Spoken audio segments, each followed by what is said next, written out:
On veut que les choses soient formalisées dans les établissements et que la santé mentale devienne un enjeu à propos duquel, et vous le verrez plus tard, il y aura une reddition de compte. La santé mentale ne sera plus considérée comme la 14e roue du carrosse.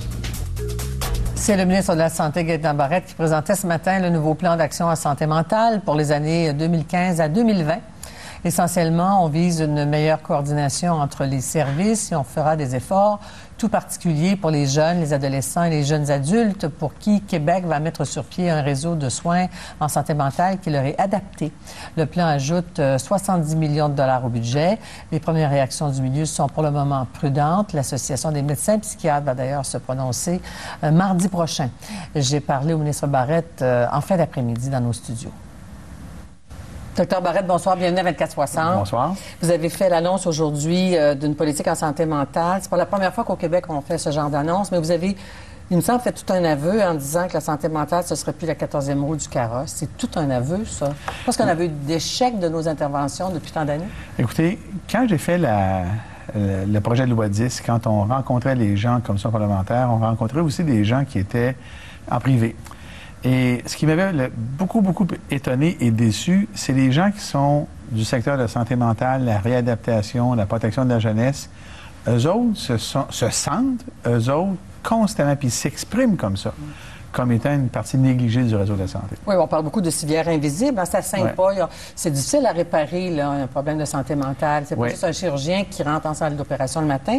Cela dit, quand j'ai pris connaissance des chiffres aujourd'hui, je n'avais pas réalisé à quel point sur 32 milliards de budget, c'était juste à peine 1 milliard. 1,2 milliard. C'est pas beaucoup. Puis vous ajoutez 70 millions. Est-ce que les chiffres sont au rendez-vous pour répondre aux attentes? Je pense que les chiffres sont au rendez-vous. Évidemment que faire la règle de 3 entre l'importance de la prévalence des problèmes de santé mentale et le dollar, ça, je pense que c'est une chose qu'on ne peut pas faire parce qu'évidemment, tout le monde comprend que lorsqu'on compare une intervention de personne à personne avec une chirurgie cardiaque, bien là, c'est sûr que là, on a des rapports de 10 000 pour 1 et plus, là. Alors, ça, c'est clair que sur le côté du dollar, c'est pas une comparaison qu'on peut faire. Par contre, je vais être d'accord avec le fait qu'il y a lieu de rajouter des sommes, ce que l'on fait avec ce 70 millions-là. Et peut-être des ressources, parce qu'en revoyant certains articles de journaux depuis quelques mois, il y a Gatineau, on a déploré la fermeture ou des compressions, il y a Lévis, il y a d'autres endroits. Puis il y a moins de 2 ans, un médecin en autorité sur l'île de Montréal, dans un grand hôpital de Montréal, me disait, moi, aux yeux du ministère, là, j'ai 700 schizophrènes.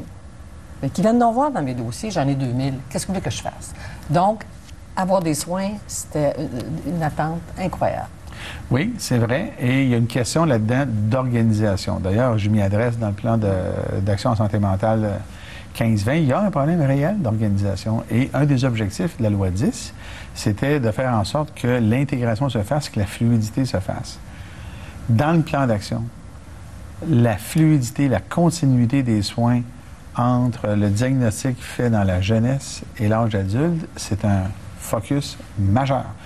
On sait là, que nos urgences sont pleines de jeunes qui passent entre les mailles du filet parce qu'ils arrivent à 18 ans puis le milieu pédiatrique ne peut plus les suivre.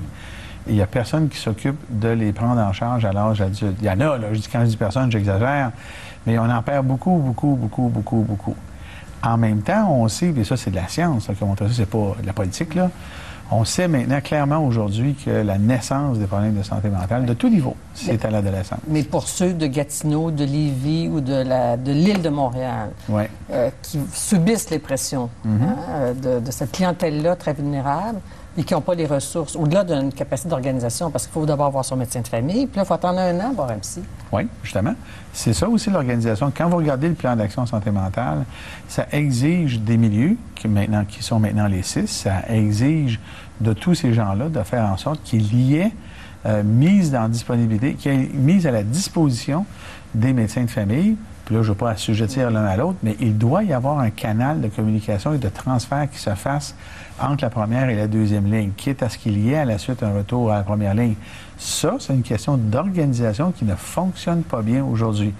Il y a eu des améliorations, mais on n'est pas du tout là où on devrait être. Non, mais l'exemple que je vous donnais là, de ce médecin en autorité, là, quant aux yeux du ministère, vous avez des fonctionnaires à Québec qui disent qu'il y a 700 schizophrènes.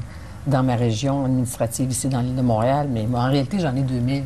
Qu'est-ce qu'il fait avec le 1300 de différence s'il n'y a pas les médecins, s'il n'y a pas les ressources? Regardez, là, je ne sais pas de quoi il parle. Alors, s'il y en a 2000, il y en a 2000 dans nos chiffres aussi, là.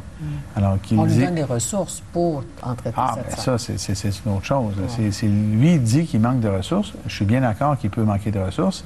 C'est la raison pour laquelle on va injecter des ressources. Le 70 millions, là, c'est pas la croissance des coûts, c'est un ajout par-dessus la croissance des coûts.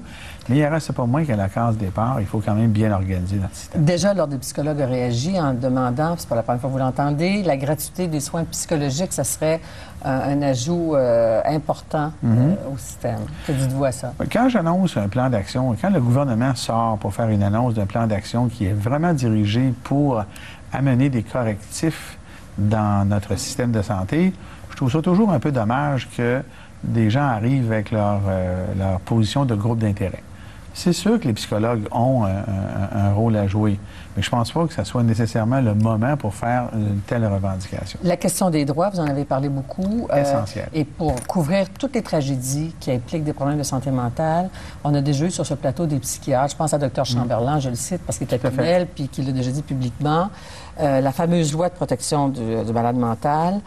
Certains, puis je ne parle pas en son nom, mais certains estiment qu'elle devrait être modifiée parce qu'il faut être un danger pour soi-même là, immédiat. Puis qu'il y a des vies qui pourraient être sauvées s'il y avait une intervention possible. Quelqu'un qui a un délire psychotique, quelqu'un qui est en crise, les drames familiaux très souvent, il semble que la loi soit désuète. Est-ce qu'il y a quelque chose à faire de ce côté-là? Oui, et dans le plan d'action, il y a un volet spécifique à ce que l'on appelle la psychiatrie légale. Donc, tout ce que la loi prévoit pour les gens pris et l'entourage aussi, qui sont impliqués dans ces événements-là. Il y a clairement une révision de la situation, une formation à donner aux gens du réseau, une information aux gens. Aller jusqu'à réformer la loi, changer le critère ou pas? On va mettre en place une gouverne qui va regarder tout ça. Mais une chose est certaine, à l'inverse, par exemple, c'est que les patients, les individus plutôt, atteints de problèmes de santé mentale ont aussi des droits. Bien sûr. Et quand on a entendu les gens, parce que le plan d'action, c'est le résultat des consultations qu'on a faites.